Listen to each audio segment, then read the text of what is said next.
into the country across a wide section of products. He specializes in brand building, and he is a strong negotiator for franchisee arrangements. Also awarded the Luxury Retail Icon of the Year 2012 by Asia Retail Congress. Acknowledged as the industry leader by Forbes, Economic Times, CNN IBN, NDTV, Hindustan Times. So ladies and gentlemen, let us hear it for the founder and CEO of Luxury Connect and Luxury Connect Business School, Mr. Abhay Gupta.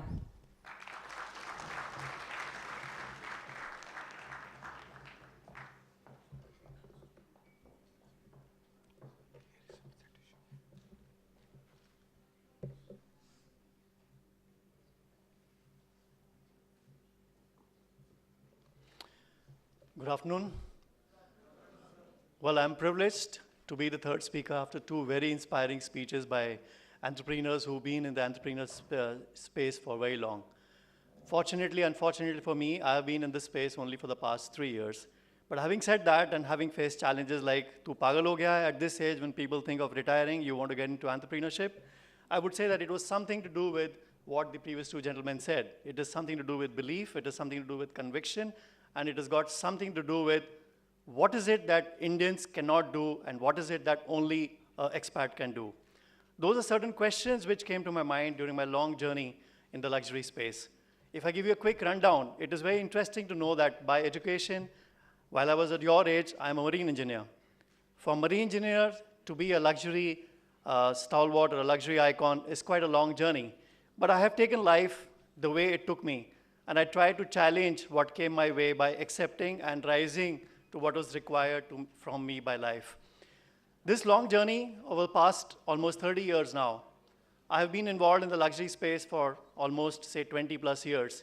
In the early 1990s, when Narasimha Rao started opening up the government, opening up the economy, international brands started coming into the country, and they faced the challenges in terms of no real statistics, the size of the middle class market, no retail environment, no understanding of the retail, et cetera, et cetera.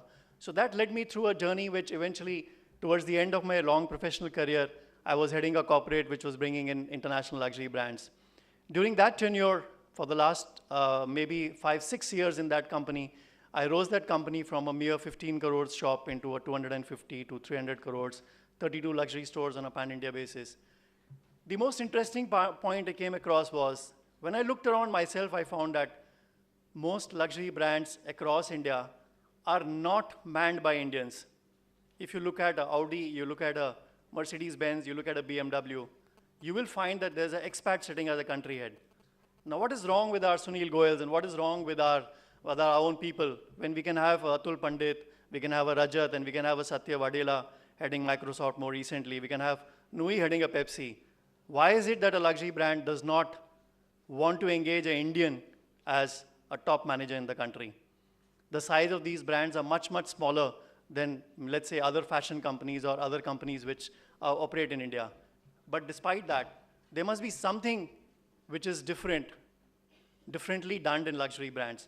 That got me thinking, and that is where I started a company called Luxury Connect about 3 years back. So I will quickly take you through this journey, and in this journey, I will also try to explain to you what is really the meaning of luxury. And the brief given to me was also to make you open up the eyes in terms of a possible entrepreneurship / employment opportunities, which is recession-proof. Why do you say luxury recession-proof? Because it normally targets the affluent class. People who are not affected by the daily queues of ration, pani, petrol, etc. So we're trying to service that very small percentage of the 120 crores abadi that India has. But the absolute numbers are mind-boggling. And that's the reason why the best brands in the world are queuing up at our doors. The challenge today is that most young people like you are not even aware that there is a entrepreneurship or employment opportunity available in that space. Most of us are scared of what is luxury. Most of us have different perceptions about luxury. But we forget that it is India who gave the Western world a rebirth during the Second World War. It was our Rajas and Maharajas who gave the continuity to the business entity created by brands like a Cartier or a Louis Vuitton, etc., which we hear about. Indian Maharajas bought maybe 120 Rolls Royces at one go. So it was India which actually encouraged luxury or luxury consumption worldwide.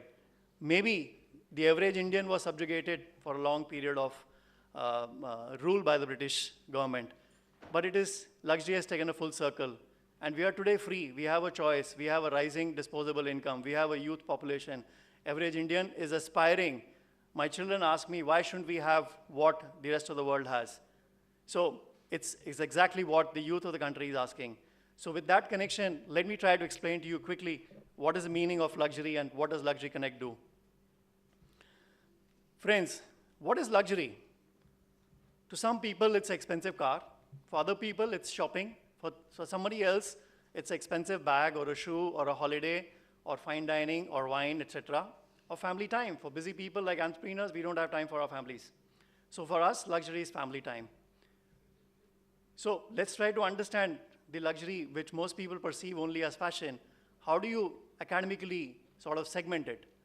So there's a method of doing it traditionally which is called personal luxury goods. So something which we consume personally.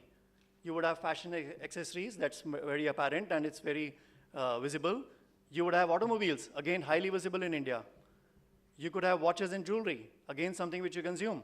And the benchmarks for our watch consumption has changed since the time we passed out of school and today when children pass out of school. And then wines and spirits.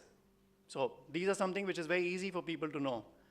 But then there is another interesting examples in all these areas, the Chanel, the Sabyasachi Mukherjee. So there is an Indian brand for every international brand that you may think of.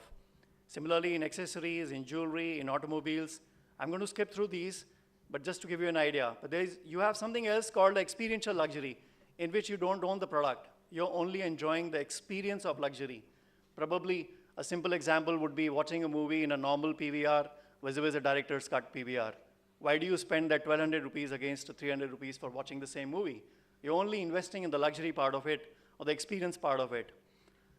Then you have something called a hybrid luxury, where you have a product and you buy the product only to enjoy the experience given out of it. It could be gourmet, it could be fine dining, it could be eating at a very nice restaurant, or it could be home and decor, it could be beauty, it could be yachts, it could be aviation, riding instruments, technology. We all are looking at iPads and phones, etc. They are all luxurious product simply by the cost of it. Then you could have showers, you have various cases of technology. So that's a quick overview in terms of luxury segmentation from an academic point of view. Also, it tells you that what are the various opportunities for being an entrepreneur. You don't have to only look at fashion. There are so many other areas where one can get into. So that's a broad overview in terms of the luxury industry. So definition for luxury would be necessity that begins where necessity ends. So we are simply talking of people where it is beyond a necessity. So it is more of a desire, it is more of an emotion that is being serviced. That's the definition given by Coco Chanel. A quick look at the size of the industry to tell you whether at your age you should be getting into this or not.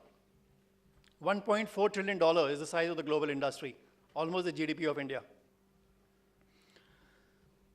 What is it in India? Closer to home, what is happening in India? You all know these figures, you're management students. That's the size of the U&I market in India. The market has been growing from 4.7. I've personally witnessed this growth, 20% year on year. For the past several years, it's been growing. Today, it's projected to be it's going to be touching 14 billion by the next year, next to next year. Real estate, yachts, jets, so many sectors.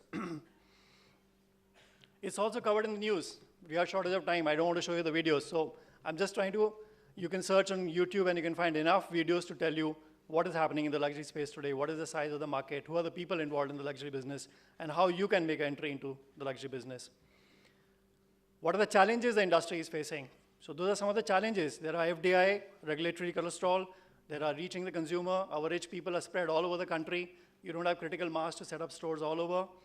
There are duty issues. There are real estate issues in terms of lack of infrastructure, and there is a lack of talent. That's the area which we are trying to target here. That there is a lot of talent available. That talent is not being guided into a recession-proof sector, which is where you can make employment or entrepreneurship opportunities. And my company has made a small endeavor, amongst other things, in the talent development for luxury space. Mind you, our people have employment opportunities not only in India, but in Sri Lanka, in Bangladesh, in Pakistan, in Hong Kong, in Singapore, in the Middle East, you name it, in Korea, Vietnam, Taiwan. We have good English speaking skills. We have good personality. All we need to do is hone our skills to the next level. With this background, I started Luxury Connect, and that's my journey of being an entrepreneur. I'm a nervous entrepreneur because I'm a first-time entrepreneur, but I'm at the stage in life where people think of settling down and retiring. But I'm investing my life savings into this. And I'm investing only because I'm convinced that if I could do it, there are others who could do it.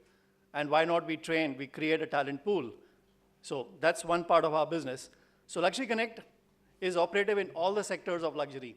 The idea was that nobody is connecting the industry sectors. The customer remaining common is the same consumer who's buying a 50 lakhs car, is shopping at Emporio, is traveling in a business class flight, or is living in an Oberoi hotel.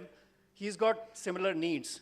Nobody is connecting the customer. So Luxury Connect is acting as an industry body to connect customers to the brand. We have a mission and focal point of single-minded focus on luxury. So as Sandeep said, that you must have clear focus. Without clear focus, lakshya, you have to go for the aankh. That is what is important in life if you want to succeed. So we have a focal point in luxury. We operate in different divisions. We consult, basically limit our consulting business only to luxury brands who want to come into India.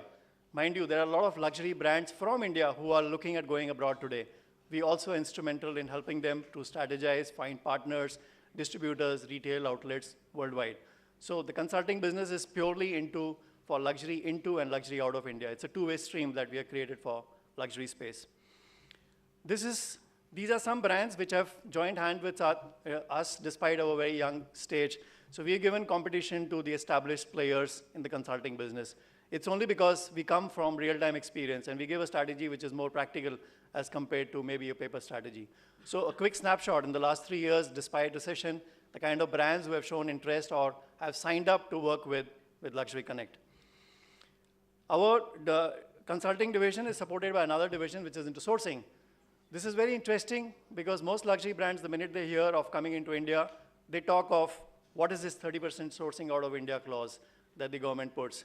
So the government has their own needs and restrictions in terms of, let's say, political needs or economic needs where they need to support the Indian trade and industry. But for an international brand which is investing money, I don't know how many of you saw Donald Trump on television yesterday.